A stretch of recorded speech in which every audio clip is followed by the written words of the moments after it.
அவன்னா எல்லாத்துக்கும் டிக்டாக்கை வந்து இப்போ எல்லாரும் தடை பண்ணணும்.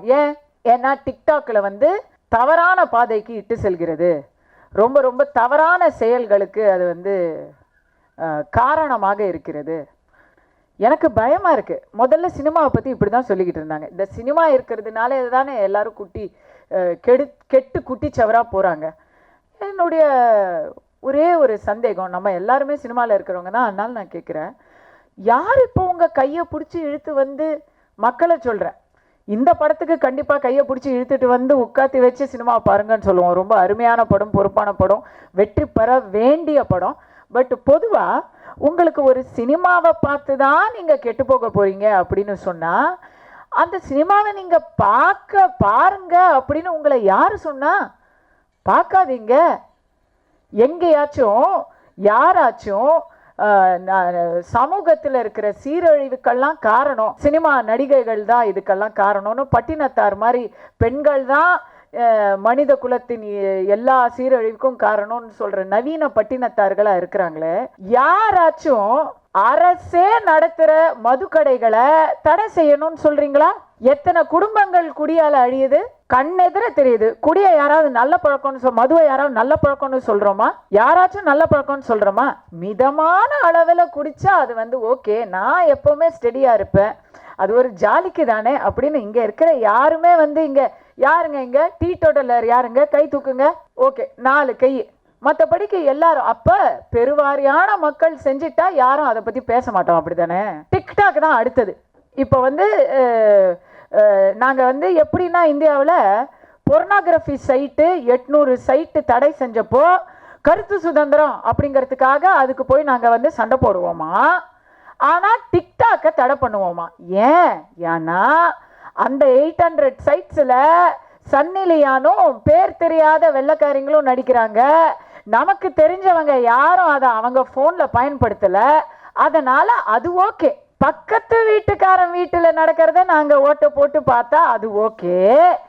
என் பொண்ணு ஃபோனில் டிக்டாக் இருக்கக்கூடாது, அதுதானே? டிக்டாக்குனால பட வாய்ப்புகள் பெற்றவர்கள் இருக்காங்க, டிக்டாக்னால திறமைகள் வெளியே கொண்டவங்க இருக்கிறாங்க.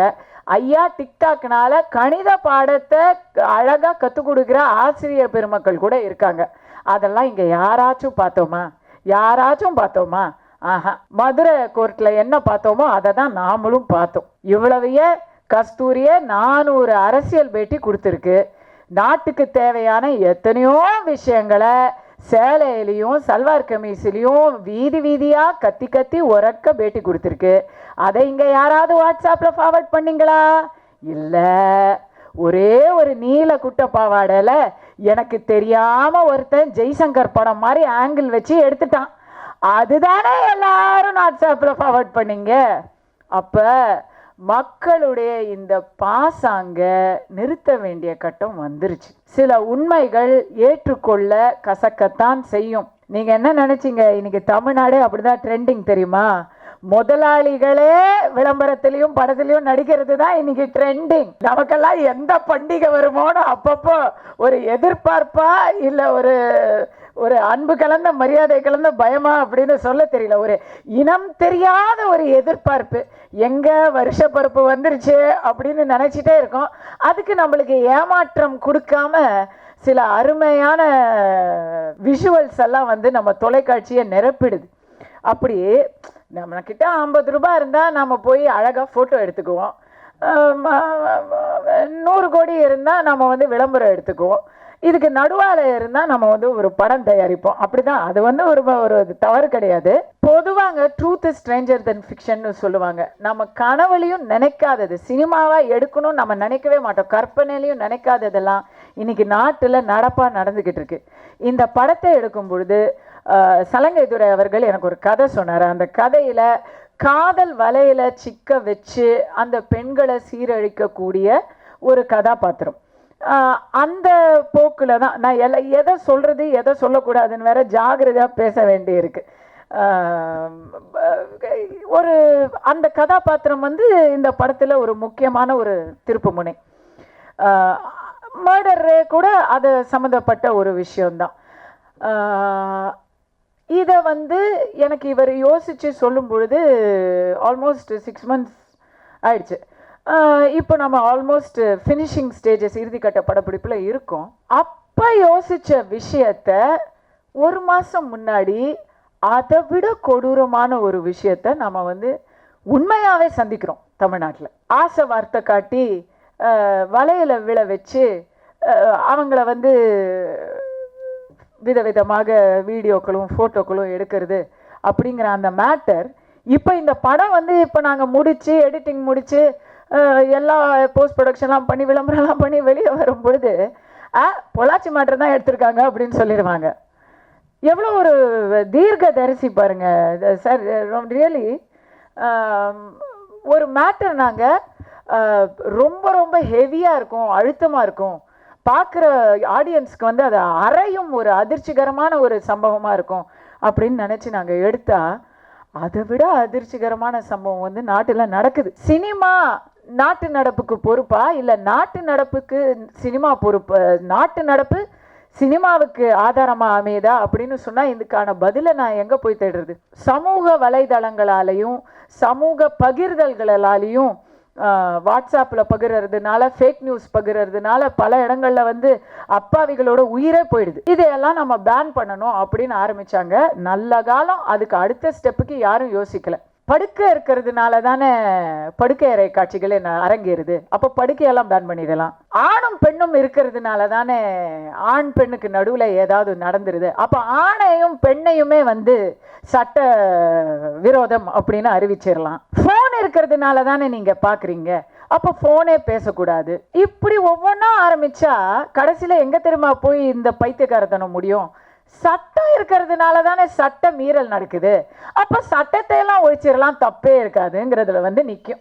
எதையாவது தடை செய்வதுங்கிறது அதற்கான ஒரு தீர்வாகவே இருக்க முடியாது. அதுவும் ஜனநாயக நாடான இந்தியாவில் ஒரு கருத்து சுதந்திரத்தை, குரல் விலையை நெரிக்கும் எந்த ஒரு விஷயமே வெற்றியும் பெறாது. ஏய் செய்யாத அப்படின்னு சொன்னால் திருட்டுத்தனமாக செய்வாங்க. அதுதான் நம்ம செய்வோம். 100 கோடி பேர் இருக்கிறோம். செய்யாதன்னு எத்தனை பேர் பின்னாடி போய் நீங்கள் சிசி கேமரா வச்சு பார்க்க முடியும்? இன்னைக்கு சிசி கேமரா ரோடாக இருக்குது. அதில் உடனே இங்கே கேமரா இருக்குது, பின்னாடி வாங்கன்னு சொல்லி செய்ய வேண்டியதெல்லாம் செஞ்சுக்கிட்டே இருக்காங்க. அங்கே கேமரா எங்கே இருக்குது எது இருக்குன்னு தெரிஞ்சவங்களே அந்த கேமரா பின்னாடி வாங்க அப்படின்றாங்க. அப்படி இருக்கும் பொழுது ஒரு சட்டம்னு இருந்தால் அதுக்கு ஒரு சட்டத்தை மீறுபவர்கள் இருந்து கொண்டே தான் இருப்பாங்க. அதில் தவறு இல்லைன்னு நினைக்கிறதையெல்லாம் அதெல்லாம் கிடையாது, இன்னிலேருந்து இது தவறு அப்படின்னு சொல்லிட்டீங்கன்னா பெருவாரியான மக்கள் பட்டாசு கொளுத்தக்கூடாது. நீங்கள் ஒரு நாள் தான் பட்டாசு கொளுத்தலாம். அதுவும் எப்போ? 2 மணி நேரம் தான் பட்டாசு கொளுத்தலாம். யாராச்சும் கேட்டோமா? நம்ம செய்யறத தான் நம்ம செய்ய போகிறோம். பட்டாசு கொளுத்துறது யார், பட்டாசு எப்படி கொளுத்தணும், எந்த சாமியை எப்படி கும்பிடணும், இதையெல்லாம் மிரட்டி சட்டம் போட்டு வரவழைக்க முடியாது. ஒரு கோயில் இருக்குது, அந்த கோயிலுக்கு யார் வரலாம் யார் வரக்கூடாதுன்னு அந்த கோயிலுக்கு போறவங்க தான் முடிவு பண்ணணும். அதை வந்து ஒரு நீதிமன்றத்தில் முடிவே பண்ணக்கூடாது. பெரும்பான்மையான மக்கள் ஜனநாயக நாட்டில் இதோ இப்போ ஒரு தேர்தலில் நாம் எல்லாரும் போய் நம்முடைய வாக்குகளை கொடுத்துட்டு வந்திருக்கோம், நம்முடைய தீர்ப்புகளை கொடுத்துட்டு வந்திருக்கோம். நம்ம என்ன ஒரு ஒரு நாட்டுடைய எதிர்காலத்தையே நம்ம வந்து இது பண்ணிக்கிட்டு இருக்கோம்னா, முடிவு எடுத்துக்கிட்டு இருக்கோம்னா, நம்முடைய சொந்த விருப்பு வெறுப்புகளை நம்ம முடிவு எடுக்கிறதுக்கு இந்த ஜனநாயக நாட்டில் எப்படி நீதிமன்றம் தலையிட முடியும்? இந்த மாதிரி சில விஷயங்களை அப்படி தலையிட்டாலும் சரி இமீடியட்டாக நடக்குதுன்னா இல்லையே, அது பாட்டுக்கு தலையிடுறதே வந்து ரொம்ப மெதுவாக தலையிடுது. 20 வருஷத்துக்கு ஒருக்கா எல்லாரும் இறந்து போனதுக்கு அப்புறம் தலையிடுறதுக்கு பேர் என்ன தலையிடோ தெரியல. நேற்று ஸ்ரீலங்காவில் மதத்தின் பெயரால் ஒரு மிகப்பெரிய படுகொலை, திட்டமிட்ட தொடர் படுகொலை நடந்திருக்குது. அதையே அமெரிக்க சதி, அண்டை நாட்டு சதி அப்படின்னு முட்டு கொடுத்துக்கிட்டு இருக்கிறவங்க இன்னைக்கும் இருக்காங்க. தவறுன்னு ஒத்துக்கொள்ளவும் பொறுப்பு எடுத்துக்கொள்ளவும் தேவையான பக்குவம் நம்ம நாட்டுல கொஞ்சம் குறைவுதான். யாருமே ஆமாங்க தப்புங்க மன்னிச்சிருங்க அப்படின்னு சொல்றது இல்லை. ஏன் தெரியுமா? தவற ஆமா பண்ணிட்டேன்னு ஒப்புத்துக்கிட்டா நம்ம நாட்டுல அவங்களுக்கு நம்ம மன்னிப்பே கொடுக்கறது இல்லை. ஒப்புத்துக்கிட்ட இல்லை, நீ ஒப்புத்துக்கிட்ட இல்லை அப்படின்னு சொல்லி அவங்க வாழ்நாள் முழுக்க அவங்க அதுலேருந்து தப்பிக்கவே முடியாது, மறக்கிறது இல்லை. தவறு ஆமாம் என்ன நான் செய்யவே இல்லையே அப்படின்னு மொத்தமா மூடி மறைக்கிறவங்களுக்கு இருக்கக்கூடிய சுதந்திரம் இந்த நாட்டுல ஆமா தெரியாம செஞ்சுட்டேன், எனக்கு வேற ஒரு வாய்ப்பு மறுபடி கொடுங்களேன் அப்படின்னு சொன்னா யாரும் கொடுக்கறது இல்லை. அவங்கள அதுக்கப்புறம் கடைசி வரைக்கும் பலிக்கடாவன். அன்னைக்கு நீ அதை செஞ்சவ தானே, அப்ப இப்ப மட்டும் செய்யாமையா இருப்ப? அன்னைக்கு நீயே உன் வாயால ஒப்புத்திட்டவன் தானே, அப்ப நீ தானே இன்னைக்கும் இதை செய்வ அப்படிங்கிற ஒரு வட்டத்துக்குள்ளேயே அடைச்சி வச்சிடுறோம். இதனால தான் இந்த படத்துல பேசப்பட்டிருக்கிற அந்த பொள்ளாச்சி பயங்கரம் கூட இதனால தான் யாருமே வெளியே எத்தனையோ நாட்கள் பேசலை.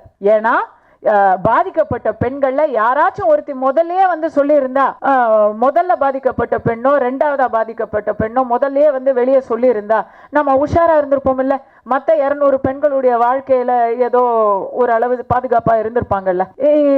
எந்த வகையில ஐயா நமக்கு போன்ல வருது, you have $1 million please call அப்படின்னு போடுறாங்க. அதையெல்லாம் நம்ம நம்பாதீங்க அப்படின்னு நம்ம ஒருத்தருக்கு ஒருத்தர் சொல்லிக்கிறோம் இல்லை? ஆனால் ஏன் அந்த பொள்ளாச்சி பயங்கரத்தில் யாருமே சொல்லலை? ஏன்னா வெளியே ஒரு பெண் சொல்லிட்டா, தனக்கு ஒரு பாலியல் வன்முறை நடந்திருக்குன்னு சொல்லிட்டா, அது அவளுடைய தவறு. கடைசி வரைக்கும் நீ கெட்டு போனவதானே, நீ கெட்டு போனவதானே, நீ கெட்டு போனவதானே அப்படின்னு சொல்லி அவள் வாழ்க்கையை நம்ம மொத்தமாக க்ளோஸ் பண்ணிடுவோம். இது யாருடைய தவறு? ஒரு பெண் பாலியல் வன்முறைக்கு உட்பட்டு விட்டால் அது அவளை வன்முறை செய்த அந்த மிருகத்தின் தவறா, இல்ல அந்த பெண்ணுடைய தவறா, இல்ல அவங்க 2 பேரை வேடிக்கை பார்த்துக்கிட்டு வாட்ஸ்அப்ல கருத்து சொல்லிக்கிட்டு இருக்கிற நம்மளுடைய தவறா? கண்டிப்பா நமக்கு பொறுப்பு இருக்கு.